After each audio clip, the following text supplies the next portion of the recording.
because we priced it there, everyone wanted to see it. And when we got them through the door, we converted more than one out of every four showings to an offer, which is probably the highest ratio I've ever seen with that type of volume. And we did that because the first impression was great, the inside was great, but the price is what brought them in. Welcome to the Ryan Rice Show, where we talk about what we learned yesterday that we can apply today so that we can be better tomorrow. I hope you enjoy and subscribe. I put a flip on the market last week, and in 4 days, it had 37 showings and 11 offers. And it was probably one of the most active listings on a flip that I've ever done. And I'm going to tell you exactly what I did to achieve that result. Who am I? My name is Ryan Rice. I'm a full-time real estate investor. I am in my 4th year investing full-time, and I share these in hopes that you can use them to make a lot more money in your real estate business. So I did 2 things, and we're going to cover both. The first thing I did is I renovated the house well, and I'll discuss a little bit more in detail about that. And the second thing, and I think this was most important, is we had a really, really good listing strategy. And so I'll get into what we did to list the home and get all the activity that we did. First is the renovation. Here's how I decided what to do with the house. When we were picking out finishes, I looked at everything close by in the neighborhood, all the comps close by that sold, and I looked at what was trending. For example, were there dark floors or light floors in this neighborhood? What color were the cabinets? Do we have granite tops or is Formica fine? What color is the granite? What are the paint schemes in the house that are trending in the interior? And what are the paint schemes on the exterior that are trending? And here's what I noticed when I looked at that. White and black exteriors seem to be selling well. I noticed that the hardwood in this area was a little bit darker, and the darker hardwood seemed to be selling well. So when that hardwood was refinished, just having it a little darker seemed to be working. And every renovated house had white shaker cabinets with a lighter stone top. And so I picked designs on what was going to sell well. When we got into some of the specifics, like for example, I had to make a decision about the kitchen. All the floors in the entire house, except for the bathroom and the kitchen, this is a 1-bathroom house, all the floors were hardwood. And we were going with a darker hardwood to match the neighborhood. And there really wasn't a single luxury vinyl plank product that would have matched well. And I've had this issue before on flips where I have hardwood and then I got to pick a different flooring, and it can be tough to match. And in one recent flip, for example, I got feedback that the LVP just didn't really look great. And of course, we didn't change it out, but I wanted to make sure we got that right. So we looked at some different options. For example, we looked at like a luxury vinyl tile, which we can pick some different colors and design schemes. I just wasn't crazy about that type of product. And so I actually put something out on my Instagram about what we should use.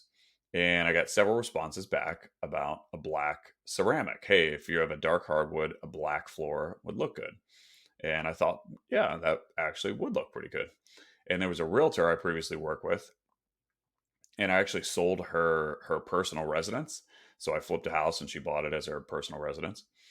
And she put a black hexagon tile in her personal home along with a pre-engineered hardwood, and it looked really sharp. And so I was like, okay, let's just do that. It was going to be a little bit more money than I was anticipating spending, but I thought it would look best with the kitchen and against the other floors. And another decision that we made about the kitchen, we had been using like just a builder grade Lowe's cabinet in our lower priced houses.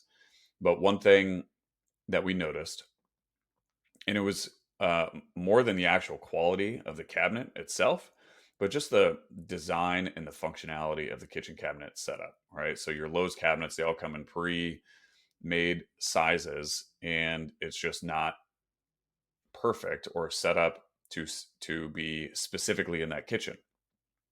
So I recently started to bring in a cabinet guy to measure, do a design, and then install an affordable but a quality cabinet. And so the cabinets in the kitchen were custom to the space that was there versus just trying to take some off the shelf Lowe's cabinets and figuring out how to best arrange them in the space. And this probably costed me about $1,500 to $2,000 more, but I decided to pay it. And, that seemed to work best for me versus just having a random scattering of trying to fit Lowe's cabinets in this smaller space. So then I had to make a decision about the bathroom. And originally, we were going to leave the old wall tile in place because it was actually in fine shape. Now, for context, the house was built in 1945, but it was renovated in the 80s. And so the tile was fine. It was in good shape. It wasn't cracking, but from a design perspective, it was old. And after we finished renovating a lot of the house, the bathroom just looked out of place. And so I pivoted at the last second, and I just said, "Hey, let's just tear out the tile, and we need to put in a brand new bathroom." And so this cost me an extra $2,500, but I knew that if we did the bathroom, the entire house would be new. And so I have this house now. It's got a brand new roof. The HVAC is 3 years old. It's got replacement windows, got fresh paint on the exterior, and then literally everything inside was brand new. And so we have a new house. And then is like from a first impression standpoint, right? So I renovated the house, and now I have to make sure that the exterior, and when a future buyer is going to pull up to the house, they get a really wow type of experience. And I think Target taught me this when I used to work for Target. For those of you who are new to me and new to the channel, here is the lesson that I learned at Target about first impressions, and then I'll tie it back to the house. So I used to be a store manager in one of my roles, and we would occasionally have these bigger visits, meaning like my boss's boss's boss would come to my store. And I remember I was preparing for one, and the store was perfect. I mean, it was tight, it was absolutely sharp. I was really excited to show it off. The team had worked really hard, and we had been busting our butts to get it that way. For those of you in retail can appreciate, but beside the point, we were ready. I was feeling really good. And so my boss came in about an hour early just to make sure, be an extra set of eyes for us. And he walked in and he absolutely ripped me a new one because I had shopping carts all over my parking lot. And yes, these are the things that I got ripped a new one for in retail. But my store was dialed and near perfect. But the very first thing that my boss saw when he drove up to the store is there were carts everywhere. And I had forgotten about the first impression. And I was just focused on how the inside looked. And this is a big deal for higher up leadership at Target because when guests pulled up at Target, Target wanted to make sure that they had a very clean experience from the outset, right? They didn't want guests to be dodging shopping carts in the parking lot. They wanted it to feel clean as they approached the store. We were expected to have the landscaping perfect, the sidewalks perfectly clean, no gum on them, no trash overflowing outside. Of course, the doors are functioning, fresh paint. I mean, the expectation was all about the first impression. And this created a good psychological experience when the guest approached the store. And then, of course, as you guys know, when you get in a Target store, it's nice and clean. And so that was ingrained in me, especially from that experience. And then from that point forward, I always made sure to have a good first impression. But I think I have taken that into my real estate career because now the houses that I flip, that's a big deal for me. So, anyways, back to the house. And Crane from Target, I wanted to ensure that the buyer's first impression would wow them. And I paid an extra $800 to have my contractor paint the block below where the vinyl in the house was. We painted it a really nice iron ore Sherwin-Williams, which, by the way, really good color. If you're painting a white and black iron ore, I love that color. So we painted the block that iron ore black, and it just contrasted against the house really, really nicely.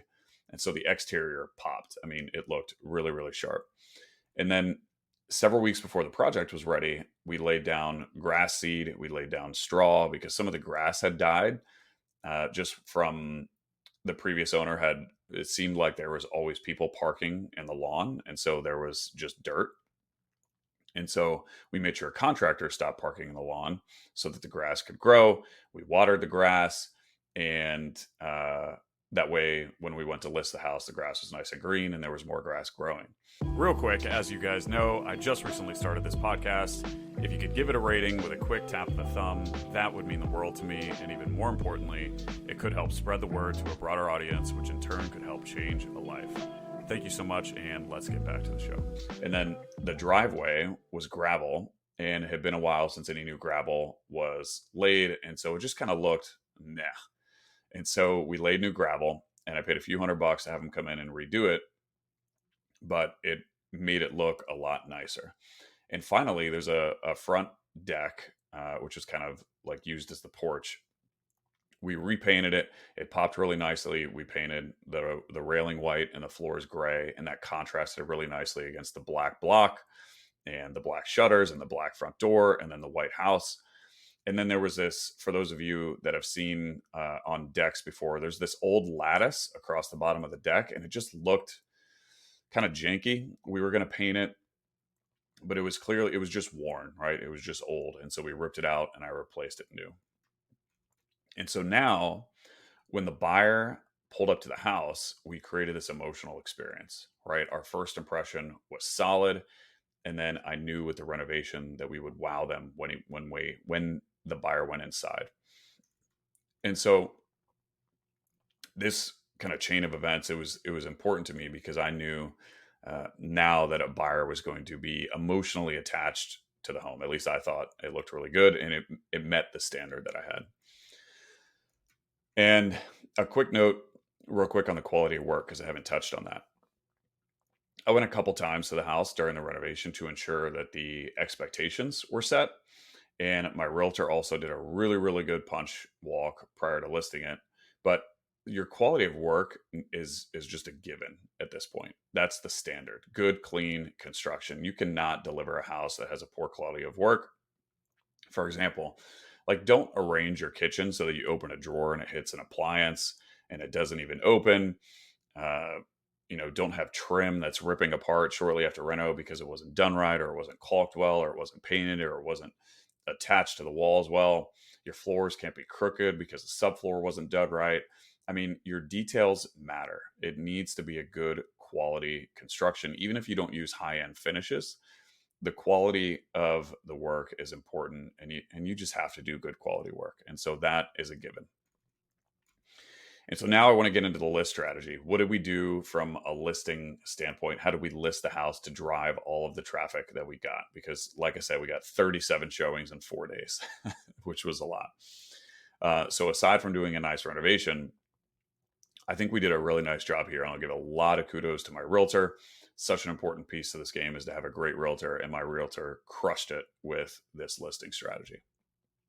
So when I bought this house, we put an ARV at 225,000. Then when I say we, I'm using the same realtor that I had list the house with. He helped me when I bought the house kind of figure out what the property was going to be worth. And we had an ARV at 225. And so when it was time to list it, we pulled comps again and we looked at what was happening in the neighborhood. And the comps ranged from 220 up to 240,000. And there wasn't a ton active in the neighborhood. We just knew, so we knew that once we listed the house, because there wasn't a lot of activity, that there would be some demand. And honestly, we could have justified listing the house at 234,900, so like 235,000, without a doubt, right? There was some data that was telling us that would have been an appropriate price.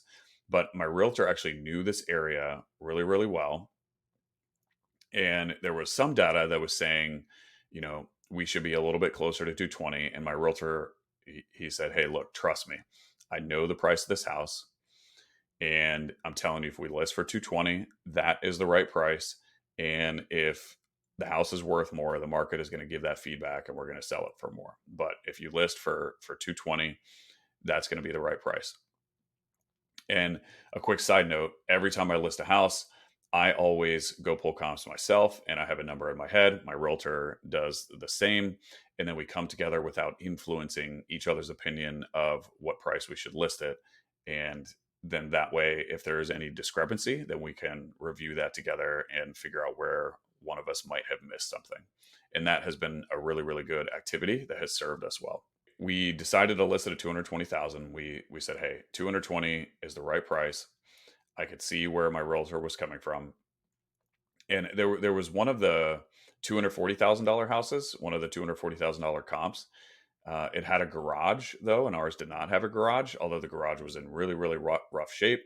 And we could have, our backyard, for example, was really nice. It had a white vinyl fence. We could have emotionally justified a similar price, and said, hey, our backyard and our lot accounts for the fact that we don't have a garage, but we didn't do that. We didn't have a garage, right? So we priced it right. We priced not at a price that we thought we might be able to get, or a price that might have been influenced by our emotions or by my emotions because I renovated the house really well. We priced it exactly where we thought it should have been priced based on what the market at the time was telling us. And so we landed on 219.9 is where we priced the house. And here's what happened. Because we priced it there, everyone wanted to see it. And when we got them through the door, we converted more than 1 out of every 4 showings to an offer, which is probably the highest ratio I've ever seen with that type of volume. And we did that because the first impression was great, the inside was great, but the price is what brought them in. And the listing photos look great, but again, it was the price that drove traffic. And we knew the house would show well once we got that traffic through the door. So what happened, I think, is that we exceeded potential buyers' expectations for that price, right?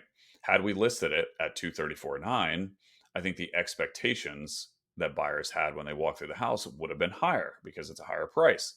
And when they walked the house, it probably would have been a little bit closer to matching what they expected. And it would have been listed at, what they thought it should have been listed at. But because we exceeded their expectations, the first impression, the inside, everything blew them away for the price that we listed it at. This helped drive significant foot traffic. And because we blew them away, that foot traffic helped convert us a lot of showings into offers. And because we had a lot of offer competition, we were able to get an offer not only that was significantly over list price, but it waived inspection and it had an appraisal gap. And so it was $21,000 more than list price, or more than 10% over what we listed it for. And again, had we listed at 234.9, we probably would have got an offer somewhere around then, but we likely would have had fewer competition, fewer offers, which may not have led to the attractive terms that we got. But because the house exceeded every buyer's expectation for the price, it drove significant demand and it drove significant offer competition. So take it from me, because I've tried both. I've tried listing it to see what we could get. I've tried testing the market, listing it towards the high end. And then I've done the listing strategy that I just went over, which is listing it a little bit more competitive or aggressive of a price. And this, of the two strategies, the latter strategy, or the one that I used in this house, has always fared better. And so we have to list it at a good competitive, this is what the market says the price is. We don't list it at a price to try to test the market. We don't list it at a higher price because our reno budget went over, or because our original ARV was a little bit higher and we want to, make sure that we hit that original ARV. We pull the data when we go to list it. We list it at the right price, and we list it a little bit more aggressive of a price, not at the higher end of what the price says it should be. And then we let the market give us feedback. And of course, it's a no-brainer. You got to do a good quality renovation. So that's it. That was this listing, and that strategy that I just went over is what got us the result that we got. And I'm happy with the result. And I hope that was helpful to you. I hope that might be able to help you make some more money on your next flip and maybe get some better, more competitive offers. If it was helpful, or you think someone would benefit from hearing this, I truly appreciate if you would share it. That's your feedback to me that this was helpful, and it helps spread this podcast a little bit further. So I appreciate you guys. I love you guys. Thank you for listening. Thank you for your attention, and I'll see you in the next one. Peace.